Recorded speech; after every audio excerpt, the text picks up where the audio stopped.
एक छोटे से गांव में सविता और सुनीता नाम की दो बहनें रहती थीं। बचपन में दोनों एक दूसरे से बहुत प्यार करती थीं, लेकिन समय के साथ उनके रिश्ते में कड़वाहट आ गई। अब हाल ये था कि दोनों एक दूसरे से नफरत करती थीं और बात तक नहीं करती थीं। शादी के बाद दोनों अपने अपने पतियों के साथ अलग अलग घरों में रहने लगीं। गांव के बाजार में दोनों का अपना अपना ठेला था। सविता अपने कड़ाही पनीर और पूरी के लिए मशहूर थी, जबकि सुनीता की मुलायम और फूली फूली पूरियां पूरे गांव में पसंद की जाती थीं। एक दिन सविता के ठेले पर काफी भीड़ लगी हुई थी। कुछ ग्राहक उसका कड़ाही पनीर खा रहे थे। अरे सविता बहन, तुम्हारी कड़ाही पनीर और पूरी तो कमाल का है। सच में पूरे गांव में सबसे बेस्ट। हाँ, तुम्हारी बहन का थोड़ा फीका लगता है, लेकिन तुम्हारा स्वाद तो लाजवाब है। अरे ऐसी कोई बात नहीं है भैया, सुनीता का पनीर भी बहुत अच्छा होता है। पर हमें तो आपका ही ज्यादा पसंद है। सविता कुछ पल के लिए चुप हो गई। उसके मन में बचपन की यादें ताजा हो गईं, जब उनकी माँ दोनों को पनीर बनाना सिखाती थी। उधर दूसरी तरफ सुनीता के ठेले पर भी उतनी ही भीड़ थी। सुनीता बहन, तुम्हारी पूरियां इतनी मुलायम और फूली फूली कैसे बनती हैं? क्या राज है इसमें? कुछ खास नहीं भैया, बस अच्छे किस्म का आटा इस्तेमाल करती हूँ और प्यार से बनाती हूँ। सच में तुम्हारी पूरियां तो मुंह में जाते ही घुल जाती हैं। दोनों बहनें अपने अपने काम में माहिर थीं। सविता का कड़ाही पनीर सबसे स्वादिष्ट था और सुनीता की पूरियां सबसे नरम। सविता का पति संजू रोज की तरह बाजार में पनीर लेने गया। दुकानदार ने गंभीर आवाज में कहा, अरे संजू बाबू, अब से पनीर के दाम बढ़ गए हैं, तुम्हें अब दुगना पैसा देना पड़ेगा। क्या कह रहे हो भैया? दुगना? इतना ज्यादा क्यों बढ़ा दिया? अरे बाहर से जो पनीर आता था वो अब कम हो गया है, इसलिए दाम बढ़ गए हैं। इतने में वहाँ सुनीता का पति रमेश भी आ गया। उसने संजू को नजरअंदाज करते हुए कहा, अरे भैया, जल्दी से 10 किलो पनीर पैक कर दो। पनीर तो मिल जाएगा रमेश बाबू, लेकिन आज से उसके दाम दुगने हो गए हैं। अरे भैया, ये क्या मजाक है? पहले ही इतना महंगा था, अब और बढ़ा दिया। लेना है तो लो, नहीं तो किसी और दुकान से ले लो। दोनों ने मजबूरी में महंगे दाम पर पनीर खरीदा और अपने अपने घर लौट गए। घर पहुंचते ही संजू ने सविता से कहा, सविता, पनीर के दाम बहुत बढ़ गए हैं, अब हमें भी थाली के दाम बढ़ाने पड़ेंगे। ठीक है जी, अब कर भी क्या सकते हैं। अगले दिन दोनों बहनों ने अपनी अपनी पनीर थाली के दाम बढ़ा दिए, लेकिन गांव वालों को ये बात बिल्कुल पसंद नहीं आई। एक ग्राहक गुस्से में सविता से बोला, अरे सविता बहन, पहले ही थाली महंगी थी, अब और बढ़ा दी, हम कैसे खाएंगे? भैया मैं भी क्या करूं, पनीर के दाम दुगने हो गए हैं, इसलिए मुझे भी बढ़ाने पड़े। ये सुनकर आधे ग्राहक वापस लौट गए। सिर्फ कुछ ही लोग वहां रुके। उधर सुनीता के ठेले पर हालत और भी खराब थी। उसने दाम कुछ ज्यादा ही बढ़ा दिए थे, इसलिए एक भी ग्राहक नहीं आया।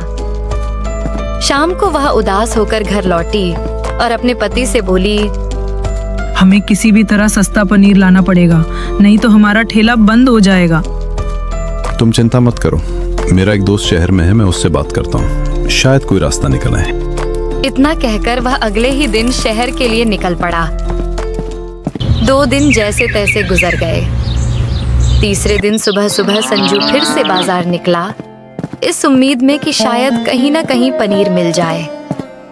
वह एक दुकान से दूसरी दुकान दौड़ता रहा, लेकिन पनीर कहीं भी नहीं मिला। थका हारा और उदास होकर वह घर लौट आया। सविता ने उसे देखते ही पूछा, अरे आप तो पनीर लेने गए थे, क्या हुआ? अरे सविता, सारी दुकानें छान मारी, लेकिन कहीं भी पनीर नहीं मिला। क्या? पर क्यों? पनीर कैसे नहीं है दुकानों पर? जो बड़ी कंपनी पनीर बनाती थी वही बंद हो गई है, इसलिए अब बाजार में पनीर मिलना ही बंद हो गया है। ये सुनते ही सविता के चेहरे पर चिंता साफ दिखाई देने लगी। अब हम क्या करेंगे संजू जी? हमें कोई दूसरा रास्ता ढूंढना पड़ेगा, वरना हमारा धंधा बंद हो जाएगा। उधर दूसरी तरफ सुनीता के ठेले पर आज पहले से भी ज्यादा भीड़ थी। लोग लाइन लगाकर उसके यहाँ खाना खा रहे थे। एक ग्राहक खाते खाते बोला, अरे सुनीता बहन, पनीर के दाम तो बढ़ गए थे ना, फिर भी तुम इतना सस्ता कैसे बेच रही हो? अरे भैया, दाम की बात छोड़ो, अब तो बाजार में पनीर मिलना ही बंद हो गया है। तभी दूसरा ग्राहक हैरानी से बोला, तो फिर तुम ये सस्ता पनीर कहाँ से ला रही हो? ये पनीर हमने खुद घर पर बनाया है, दूध से, इसलिए सस्ता पड़ता है। वाह सुनीता बहन, तुम तो बहुत होशियार निकली। सब लोग उसकी तारीफ करने लगे। सुनीता के चेहरे पर जीत की मुस्कान थी, लेकिन सच्चाई कुछ और ही थी। गांव का एक आदमी जल्दी जल्दी चलता हुआ संजू के पास पहुंचा और उत्साह में बोला, अरे भैया संजू, सुनीता तो घर पर ही पनीर बनाकर बेच रही है, वो भी बहुत सस्ते में। ये हो ही नहीं सकता, घर पर इतना सस्ता पनीर बन ही नहीं सकता, उसमें बहुत पैसा और समय लगता है। तो फिर सुनीता इतना सस्ता कैसे बेच रही है? इसका पता तो उसके पनीर को देखकर ही चलेगा। फिर उसने एक योजना बनाई। तुम ऐसा करो, उसके ठेले से 1 प्लेट कढ़ाई पनीर और पूरी पैक करवा लाओ। कुछ देर बाद वो आदमी खाना लेकर आ गया। दोनों एक पेड़ के नीचे बैठ गए। संजू ने ध्यान से पनीर के टुकड़ों को देखा। देखने में तो बिल्कुल असली पनीर लग रहा है, लेकिन ये इतना सस्ता कैसे हो सकता है? और स्वाद भी एकदम असली जैसा है। कुछ ना कुछ तो गड़बड़ है, ये बात मुझे हजम नहीं हो रही। उधर सुनीता अपने घर में अपने पति के साथ पनीर बना रही थी। देखा सुनीता, मेरे शहर वाले दोस्त ने कितना जबरदस्त आइडिया दिया है नकली पनीर बनाने का। हाँ जी, अगर आप उस दिन शहर नहीं जाते तो हमें भी सविता की तरह ठेला बंद करना पड़ता। अब देखना हमारा धंधा कैसे चमकेगा। पर ये सही है ना? कहीं कोई परेशानी तो नहीं होगी? अरे कुछ नहीं होगा, लोग स्वाद देखते हैं, असली नकली नहीं। चलो सामान खत्म हो गया है, मैं शहर जाकर और लेकर आता हूँ चुपके से। ठीक है, जल्दी आ जाना। इतना कहकर वो शहर के लिए निकल पड़ा। उधर संजू के मन में शक और गहरा हो गया था। अब सच का पता लगा कर ही रहूंगा। संजू पेड़ के नीचे बैठे बैठे सोच ही रहा था कि अचानक उसकी नजर दूर जाते हुए एक आदमी पर पड़ी। अरे, ये तो सुनीता का पति रमेश है। ये ऐसे चुपचुपा कर कहाँ जा रहा है? वह धीरे धीरे रमेश के पीछे पीछे चलने लगा।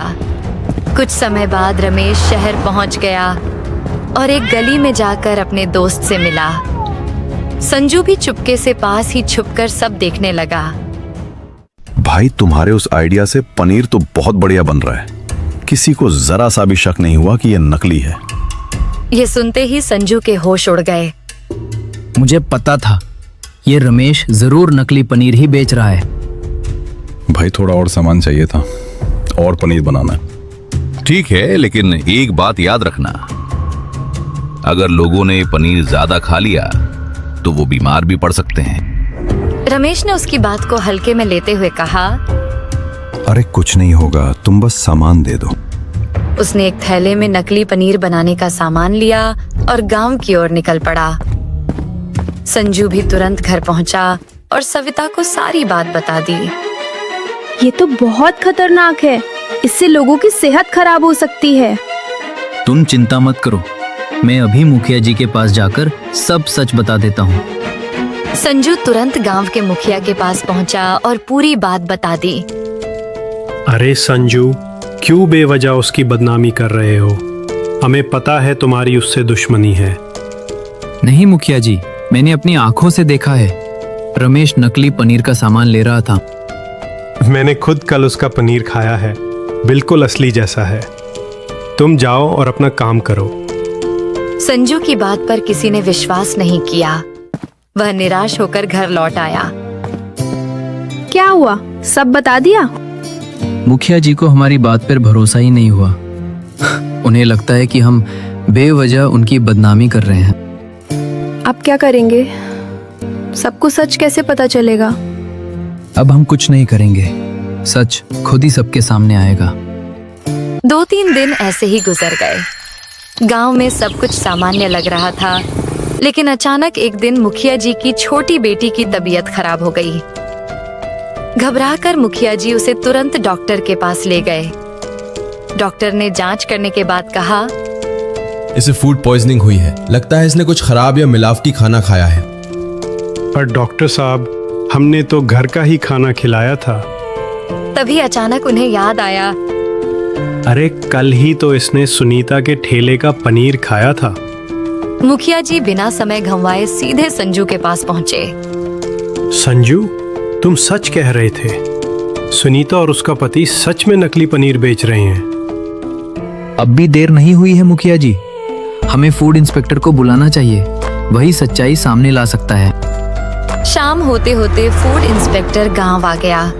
मुखिया जी उसे लेकर सीधे सुनीता के ठेले पर पहुंचे। उन्हें देखकर सुनीता घबरा गई। मुखिया जी, आप यहाँ? सुनीता, ये फूड इंस्पेक्टर है। ये तुम्हारे खाने की जांच करने आए हैं। पर मुखिया जी, ऐसे कैसे? लेकिन उसकी बात किसी ने नहीं सुनी। फूड इंस्पेक्टर ने तुरंत पनीर की जांच शुरू कर दी। कुछ ही देर बाद उसने कहा,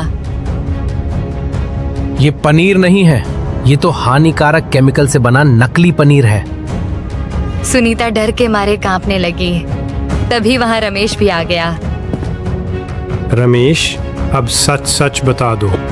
रमेश ने हाथ जोड़ते हुए कहा, माफ कर दीजिए मुखिया जी, हमने लालच में आकर ये गलत काम किया। हमें लगा कोई पकड़ नहीं पाएगा। आज से तुम दोनों गांव में ठेला नहीं लगाओगे। अब तुम्हें कोई और काम करना होगा। ये सुनकर सुनीता और रमेश दोनों बहुत उदास हो गए। कुछ ही दिनों में ये बात पूरे गांव में फैल गई।